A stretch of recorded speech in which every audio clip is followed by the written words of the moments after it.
بسم اللہ الرحمن الرحیم۔ السلام علیکم ناظرین کرام، سپریم کورٹ کا از خود نوٹس پنجاب اور خیبر پختونخوا میں الیکشن کرانے کے بارے میں جو تھا اس کا فیصلہ آ گیا ہے۔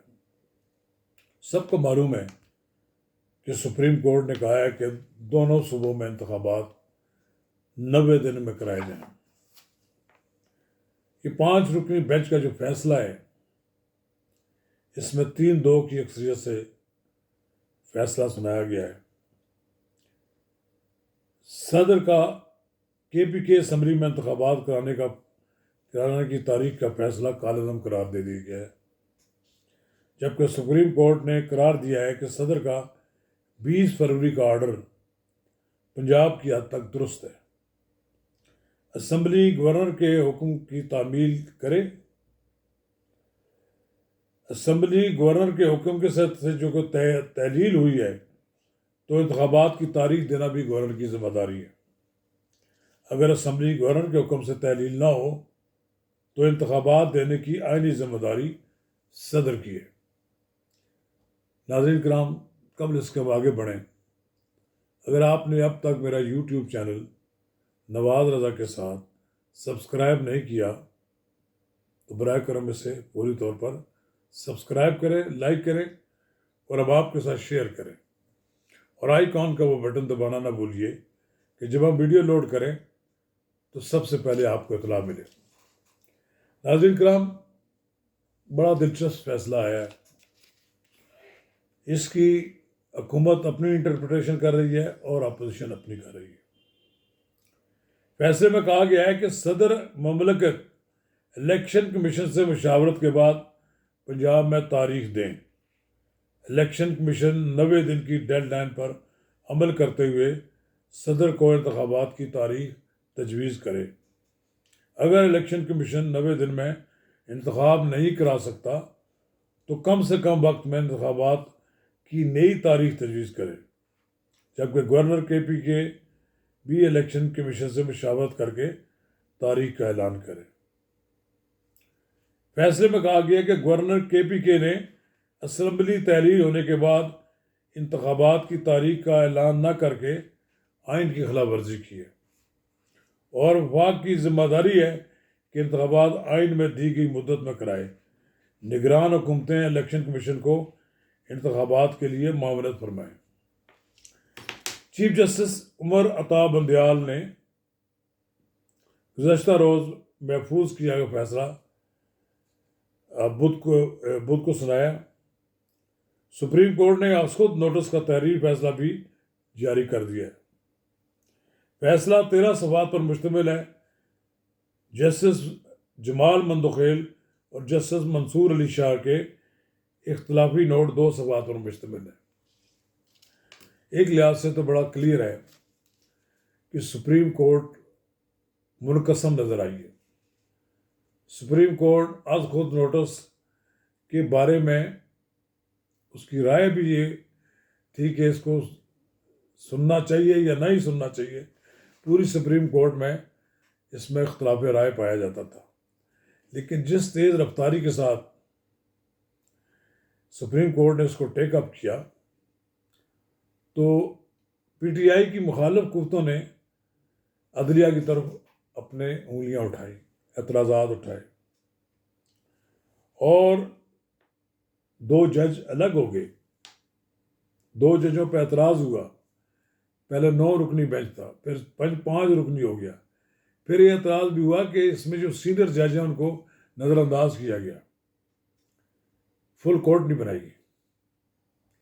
اب یہ فیصلہ ہوا ہے۔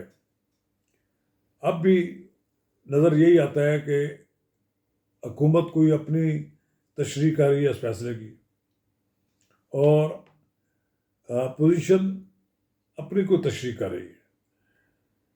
جناب عطا بندیال چیف جسٹس نے جو فیصلہ دیا ہے، اب دیکھنا یہ ہے کہ اس پہ کس حد تک عمل درآمد ہوتا ہے۔ ابھی معاملہ یہی ختم نہیں ہوا کہ یہ فی الفور اس پہ عمل درآمد ہو جائے گا۔ ابھی بھی اس میں کئی مرائے لائیں گے. اصل مسئلہ تو یہ ہے کہ کیا صدر مملکت کی طرف سے تاریخ دینے کے بعد حکومت کی طرف سے فنڈز فراہم کیے جاتے ہیں، عدلیہ کی طرف سے ججز کی ڈیوٹیاں لگائی جاتی ہیں، اور پھر فوج کی طرف سے سیکورٹی کے لیے عملہ فراہم کیا جاتا ہے کہ نہیں. اگر یہ تمام چیزیں نہ فراہم کی گئیں پھر الیکشن کمیشن تو ہاتھ کھڑے کر دے گا، ہم الیکشن نہیں کرا سکتے، بغیر وسائل کے ہمارے لیے الیکشن کرانا ممکن نہیں ہے. اس کو پی ٹی آئی اپنی فتح تصور کرے یا یہ سمجھے کہ اس کو اس سے کچھ فائدہ ہوگا. لیکن مجھے تو ابھی بھی انتخابات ہوتے نظر نہیں آ رہے، اور اس کی ایک بنیادی وجہ یہ ہے کہ ملک میں جو پولرائزیشن پائی جاتی ہے اس میں اگر انتخابات ہوئے تو ممکن ہے کہ یہ انتخابات قومی اسمبلی میں ہونے والے انتخابات پر بھی اثر انداز ہوں. تو ایسی صورتحال میں مزید پولرائزیشن ہوگی، اور اگر یہی جھگڑا چلتا رہا اور اسی طرح دیگا مشتی ہوتی رہی، عدالتوں میں کیسز چلتے رہے، اور عمران خان جس طرح عدالتوں میں پیش ہوتے ہیں شاہانہ انداز میں، اگر یہی سلسلہ رہا تو مجھے نہیں لگتا کہ نارمل حالات میں کوئی الیکشن ہو جائیں گے. عمران خان تو 10 اپریل سے الیکشن مہم پر نکلے ہوئے ہیں، اور وہ آئے روز جلسے کرتے ہیں، اور اپنے اب تو زمان پارک سے وہ روزانہ کی بنیاد پر ایک لیکچر جاڑتے ہیں، ایک لیکچر دیتے ہیں اور تقریر کرتے ہیں. اس طرح ہی جیسے کہ وزیر اعظم پاکستان اپنے دفتر سے بیٹھ کر ایک لیکچر کرتا ہے، تو عمران خان صاحب کے لیے تو ابھی تک تو کوئی ہارڈ واٹرز نہیں ہے کہ وہ باہر آئے نہیں، آئے بھی تو ہجوم کے ساتھ آئے پھر واپس چلے گئے. ان کی گرفتاری کا بھی ایک امکان ہے. اگر کسی وقت وہ گرفتار ہو گئے تو ممکن ہے ان کو زیادہ پاپولرٹی حاصل ہو جائے، لیکن قربانی تو پھر دینی پڑے گی انہیں. جیل جانا کوئی آسان نہیں ہے. اسی لیے عمران خان صاحب اس بات کی کوشش کر رہے ہیں کہ وہ جیل نہ جائیں. تو ابھی تو صورتحال یہ ہے کہ ساری سیاسی جماعتیں اگر مل کر کوئی وائبل راستہ اختیار کر لیں تو ممکن ہے کہ یہ الیکشن ہو جائیں. الیکشن اگر 2-4 مہینے بعد ہو جاتے ہیں تو اس میں حرج تو کوئی نہیں، لیکن چونکہ پی ٹی آئی اس سے فائدہ اٹھانا چاہتی ہے، اگر وہ یہ چاہتی ہے کہ اگر یہ الیکشن ہوں اور وہ جیت جائے اور مسلم لیگ نون، جے یو آئی اور دیگر جماعتیں ہار جائیں تو دونوں صوبوں میں ایک بھاری اکثریت سے اپنی حکومت قائم کر لے گی. تو ایسی صورت میں جب 2 صوبوں میں پی ٹی آئی کی حکومت قائم ہوگی، پھر جب قومی اسمبلی کے انتخابات ہوئے تو یقیناً یہ صوبائی حکومتیں قومی اسمبلی کے انتخابات پر اثر انداز ہوں گی. یہی وہ بڑی وجہ ہے کہ جس کی وجہ سے حکومت انتخابات میں دلچسپی نہیں لے رہی. فی الحال تو مجھے ابھی تک نظر یہ بھی نہیں آ رہا کہ مسلم لیگ نون نے بھی کوئی بڑی تیاری کی ہے. البتہ مریم نواز نے یہ کہا ہے کہ اپنے کارکنوں کو وہ انتخاب کی تیاری کرے. فی الحال تو بڑے ڈی مورلائز ہیں، لیکن ممکن ہے جس طرح مریم نواز آئی ہیں کہ لوگوں میں تھوڑا سا حوصلہ پیدا ہوا ہے، اور اگر وہ باہر نکلیں اور عمران خان صاحب باہر جلسوں میں نہ آئے تو یقیناً مسلم لیگ نون کا پوزیشن بہت بہتر ہو جائے گی.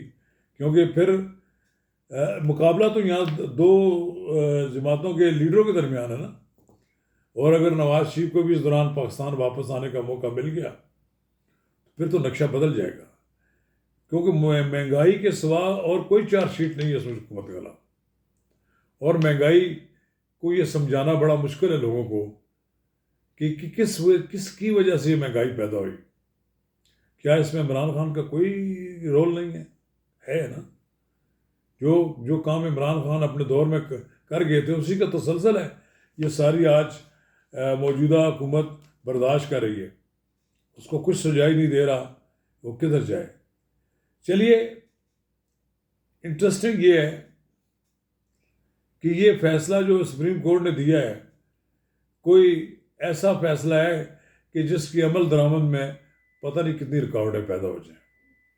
ممکن ہو تو اس فیصلے پر عمل درآمد ہی نہ ہو، اور اس بات کا بھی کبھی امکان ہے کہ پھر عدالتوں میں لوگوں کا آنا جانا لگا رہے.